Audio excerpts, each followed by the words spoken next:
Hi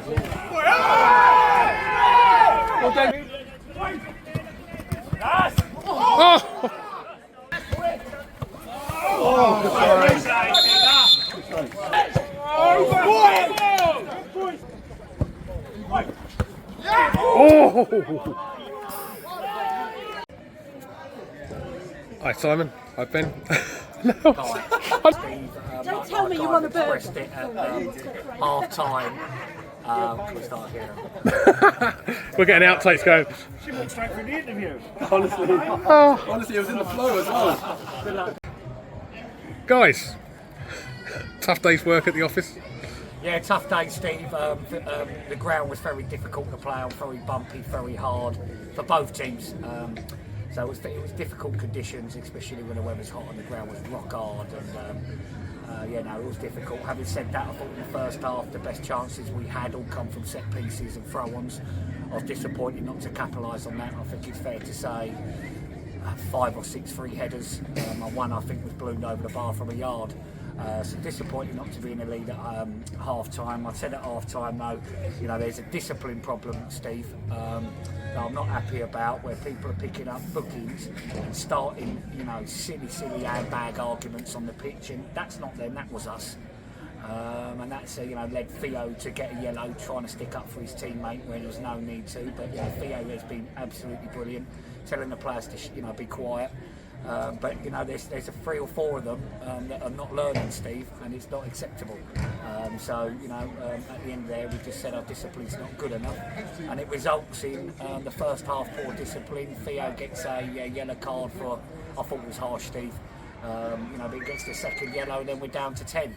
Having said that, I think the positives are everyone worked really, really hard, and we never ever gave it in.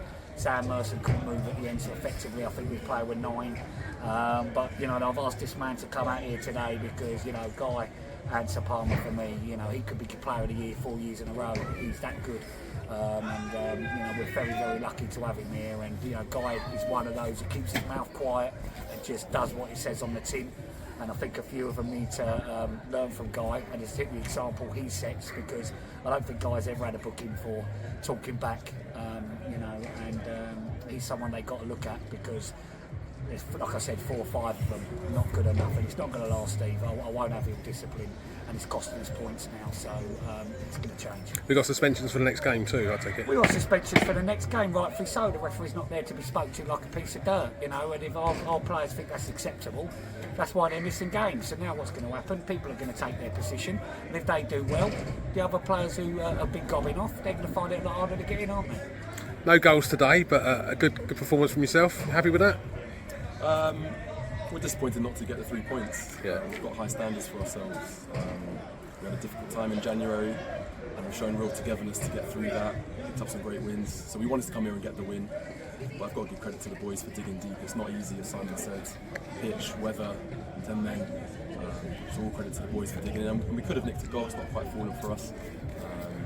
But we go again on Tuesday. I've got to say, when you went down to 10 men, they didn't take advantage of it. You kept them penned in. Did very well. They didn't. If I'm going to speak the truth, I think that's the worst pitch in the world to have a one-man advantage, to be honest with you. I said that on the sending off. But yeah, I actually thought with 10 men, it was quite an even game. I think they had a shout for a penalty at the end. I would have been disappointed if it wasn't given against us. Having said that, I think the red was a bit harsh, so all evens out, I think. But all in all, a good point away from home, and we'll take the point, with the sending off, we'd take the point. But like I said, we owe it to the league, we owe it to the club to give everything we've got to the end of the season. I know we've got nothing to play for, but it's pride, and it's about doing the right thing. And you cannot come here, not run, not work hard, and let a team who are scrapping for their lives win. It's not fair on the other team. So we owe it to the league, we owe it to the club, and we owe it to ourselves to keep going. Lovely. See you next game. Thank you, Steve. Cheers. Thanks.